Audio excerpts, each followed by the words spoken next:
ప్రభునందు ప్రియమైన వాళ్ళారా, ప్రభు అయిన యేసుక్రీస్తు నామములో మీ అందరికీ శుభాభివందనములు. ఈ ఉదయకాలంలో కలువరి కృపాసనం మీద మిమ్మల్ని ఆహ్వానించుచున్నాను.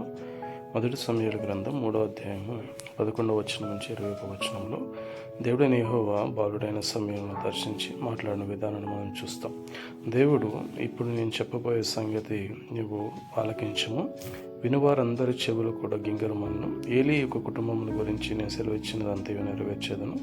తన కుమారులు హెచ్చరిక చేయకుండా ఏలీ వినినప్పటికీ వారి గురించి పట్టించుకోలేదు. కాబట్టి నేను ప్రమాణపూర్వకంగా ఆజ్ఞాపించిన అంతటిని నెరవేర్చేదను. అది బలి చేతనైనను నైవేద్యం చేతనైనను ఎన్నటికీ ప్రాయశ్చిత్తం కలగదని దేవుడు సెలవిచ్చిన మాటను ఆ రోజు సమూయేలు విని, తరువాత దినమున ఏలీ అడిగినప్పుడు సంగతి అంతా సెలవిచ్చినప్పుడు యెహోవా తన దృష్టికి అనుకూలమైన దాన్ని ఆయన చేయనుగా కానీ సెలవిచ్చి, ఆ విధంగా సమూయేలు ప్రవక్తగా స్థిరపడినని దాని మొదలుకొని బెయేర్షెబా వరకు ప్రజలందరూ కూడా విని సంతోషించినట్లు